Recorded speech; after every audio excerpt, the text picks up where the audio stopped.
హైదరాబాద్ లో కన్సల్టేషన్ మరియు 3,500 రూపాయల colour Doppler test Avis hospitals లో ఉచితంగా పొందండి. నమస్తే రమగారు. నమస్తే జయ. రమగారు, మంచి చందమామ కథ ఒకటి చెప్పండి. చిన్న కథ చెప్దామా? పూర్వం ఒక రాజుగారు ఒక ఆయన ఉండేవారు. ఆయన కూడా ఎప్పుడు దిగులుగా ఉండేవాడు, చాలా దీనంగా మొహం పెట్టుకునేవాడు. జనాలకు అర్థమైంది, ఎందుకు ఇంత దిగులుగా ఉంటాడు ఈయన, అంత దిగులు పడ్డానికి కారణం ఏమిటో తెలియదు. అది రాజు తాతండ్రుల నుంచి వచ్చిన రాజ్యం, ఏదో పిల్లలు వాళ్ళు వీళ్ళు ఉన్నారు, రాజ్యం సుభిక్షంగా ఉంది, అన్నీ బాగానే ఉన్నాయి. ఆయన ఇట్లా ఉండేవాడు, సూర్మంటూ ఏమిటో ఏమిటో ఏమిటో అనుకునేవాళ్ళు. ఆయన దిగులుగా ఉండటానికి ఒక రహస్యం ఉంది. ఆ రహస్యం ఆయనకి క్షవరం చేసేటువంటి మంగలి అప్పన్నకి మాత్రమే తెలుసు. జుట్టు కత్తిరించేటప్పుడు ప్రతి నెల అప్పన్న అది చూస్తాడు. ఏమిటంటే రాజుగారికి చెవులు గాడిద చెవులు ఇట్లా ఉంటాయి ఆయనకి. అయితే ఆయన ఏం చేసేవాడు, మామూలుగా అయితే గడ్డం చేయడానికి వీడు రోజు విడిచి రోజు వచ్చేవాడు, తలపని చేయడానికి నెలకోసారో 2 నెలలకోసారో. అప్పుడు ఈ కిరీటము, ఈ జుట్టు కవర్ చేసిన జుట్టు అంతా వెనక్కి తీయాలి కదా, అది కవర్ చేసేలాగా హెయిర్ కట్ చేసి పెట్టేవాడు. ఈయన ఎక్కువగా కిరీటం పెట్టుకునేవాడు. పగటిపూట ఎవరికి తెలిసేది కాదు. ఆ రాత్రిపూట ఏమిటంటే వాళ్ళ అప్పుడు దీపాలు అవి తక్కువ కదా, అంత రాత్రిళ్ళు ఎవరికైనా తెలుసుకునే అవకాశం ఉండేది కాదు. ఆయన తలపాగాతోటి వాటితోటి కవర్ చేసుకునేవాడు, ఎవరికైనా తెలిసిపోతుందేమో అని దిగులు. ఓహో.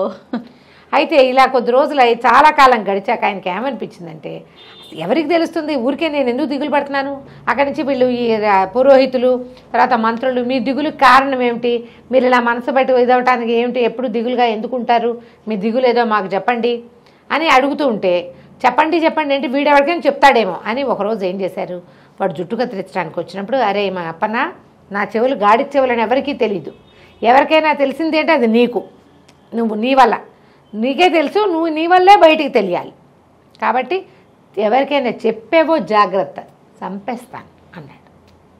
అప్పటిదాకా అప్పన్న క్యాజువల్గా తీసుకున్నాడు, వాడికి తెలుసు చిన్నప్పటి నుంచి రాజుగారికి కాడు చెప్పొద్దు అనగానే కడుపులో ఉబ్బరం వచ్చేస్తుంది, ఎవరికైనా అంతే కామనది. ఎవరికి చెప్పకూడదంటే ఎవరికి తెలియని ఒక రహస్యం నాకు తెలిసి అనిపిస్తుంది, పిల్లలకు కూడా ఇప్పుడు చెప్పేద్దామా అని ఉంటుంది. అక్కడి నుంచి అన్నం వరటం మానేసింది వీడికి, కడుపు ఉబ్బరం.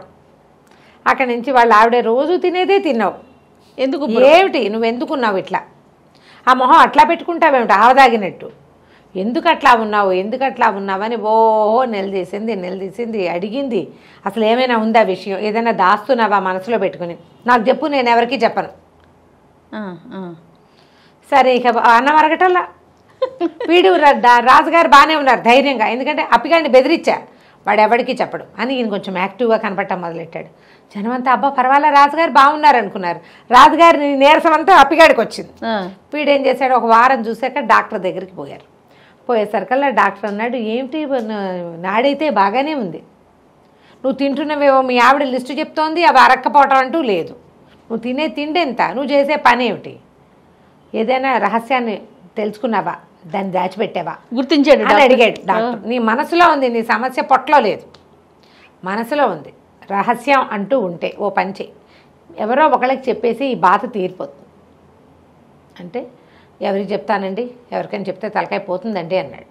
నాకు చెప్పంటల్లా డాక్టర్, ఈ తలకాయ నొప్పి నాకెందుకని, మీ ఆవిడకి చెప్పబోయానండి. అయ్యో మా ఆవిడ సంగతి మీకేం చెప్పాలండి, టముకేసినట్టేనండి, దానికి చెప్పామంటే సాయంత్రానికల్లా నా పేక ఉత్తరించేస్తారు, నాతో పాటు దానికి కూడా పోతుంది, అది అసలు చెప్పకుండా ఉండటం అనేది దాని జీవిత చరిత్రలో లేదు.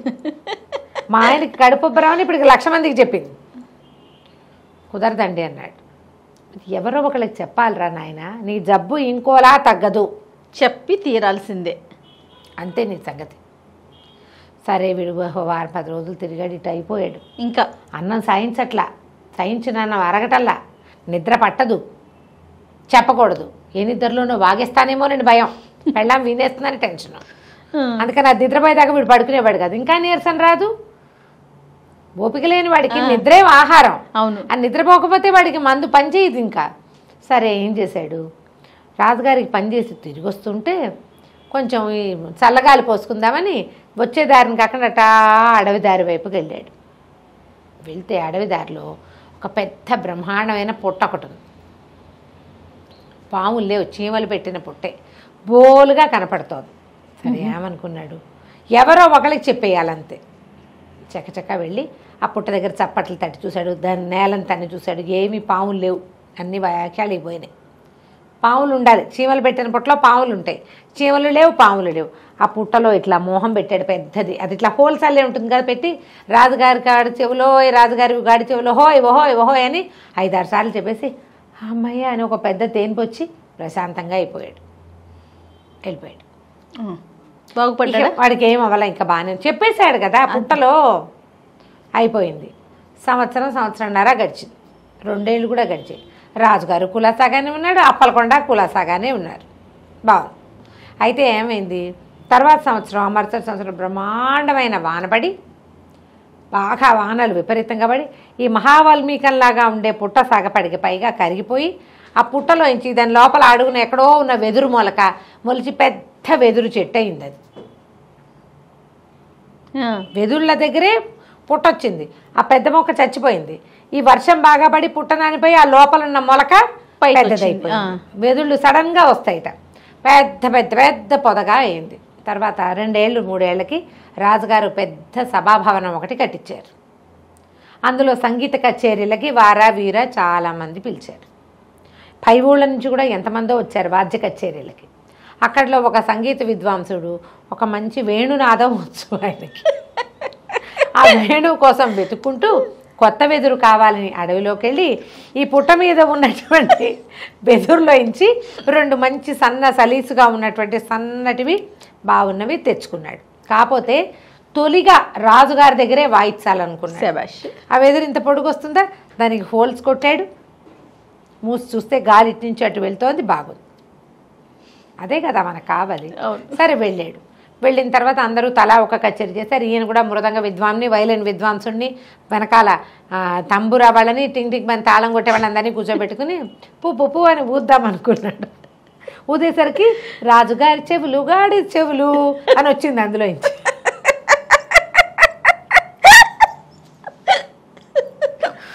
నేను కాంతపోయాడు. నేను ఒకటి పూతుంటే కళ్యాణ్ రాగాని బదులు గాడి చెవులు వస్తాయి ఏమిటో తెలియలే ఆయనకి. మళ్ళీ ఉఫు ఉఫు ఉఫు అని ఊదాడు. ఊదినప్పుడల్లా రాజుగారి చెవులు గాడి చెవులు, రాజుగారి చెవులు గాడి చెవులు. ఈయన ఏ రాగంలో ఊద్దామనుకున్నాడో ఆయా రాగాల్లో కళ్యాణి, మోహన, కరహరప్రియ అన్ని రాగాల్లోనే రాజుగారి చెవులు గాడి చెవులని పాడుతుంది. అది ఈయన పాడే స్వరం ఏం రావటల్లా, సౌండ్ మాటే వస్తుంది. రాజుగారి చెవులు గాడి చెవులు. రాజుగారే ఎవడరా వాడు నరిచి కేకలు పెట్టాడు. వీటి నిర్కాంత పెట్టాడు. ప్రభు నాకు అందరూ వినేశారు సభాభవనంలో. నాకేం తెలియదండి, నేను ఈ ఫ్లూట్లో ఉంది, ఇది ఊతుండే, ఏది ఇటు అని ఆయన లాక్కున్నాడు. నేను ఊతాను, నువ్వు దుర్మార్గుడు అని పూ అని ఆయన ఊతాడు. ఆయన ఏయ్ రాజుగారి చెవులు గాడి చెవులు అని వచ్చింది. ఆయన కోపంతో అందులో వినపడుతుంది అన్నమాట. అక్కడి నుంచి మంత్రి గారు ఆశ్చర్యపోయింది. నిజమా? అదేంటండి, వీడే ఏదో వేషం వేస్తున్నాడు అనుకున్నాను. ఆయన ఊదాడు, సైన్యాధ్యక్షుడు ఊదాడు, పురోహితుడు ఊదాడు, రాణిగారు కూడా ఊదింది. ఎవరు ఊదితే వాళ్ళ గొంతుతో, వాళ్ళ ఎక్స్ప్రెషన్తో రాజుగారి చెవులు గాడి చెవులు. బాగుంది. మూలగా నుంచి అప్పికొండ నిర్ఘాంతపోయాడు. అప్పుడు మరి ఏం చేస్తాడు అప్పలకొండ? నోరు మూసుకొని నుంచున్నాడు. ఏం చేయాలో తెలియలే. రాజుగారికి ఏమంటే అందరికీ తెలిసిపోయాక ఇంకెందుకు, ఆయన కిరీటం తీసి పక్కన పెట్టాడు. చాన్నాళ్ళుగా వీటిని కవర్ చేయలేక చచ్చిపోతున్నాను. అప్పటికి 100 సార్లు రాజుగారి చెవులు గాడి చెవులు అని విన్నాక నిజంగా గాడి చెవులు చూస్తే ఓ గాడి చెవులా అంటారు. గాడి చెవులు అని ఆశ్చర్యపోరు కదా. 100 సార్లు విన్నాక క్యాజువల్గా ఉంటాయి అవన్నీ. అందరూ మామూలుగా చూశారు. వినకపోతే ఒకసారి వింటే కొంచెం ఆశ్చర్యం, వినకపోతే బాగా ఆశ్చర్యం. విన్నాక కొంచెం బాగా వినేసాక ఏముండదు. అంతే. ఫస్ట్ టైం విన్నప్పుడే షాకింగ్. అంతే రమ్మగారు, ఏ విషయమైనా అంతేగా. ఇంకా దీన్ని కవర్ చేయడం ఎందుకు? అప్పన్న రేపొద్దున వచ్చి చెవుల మీద జుట్టు కత్తిరించారు, ఆ విసుగొస్తుంది జుట్టు భరించలేక అన్నాడు. మర్నాడు అప్పలకొండ కొనుక్కుంటూ వచ్చాడు. రాజుగారు కులాసాగా ఉన్నారు. హాయిగా డిప్పకడం చేయించుకుని చక్కగా ప్రశాంతంగా గాడి చెవులను అందరికీ చూపిస్తూ తిరగడం మొదలుపెట్టాడు.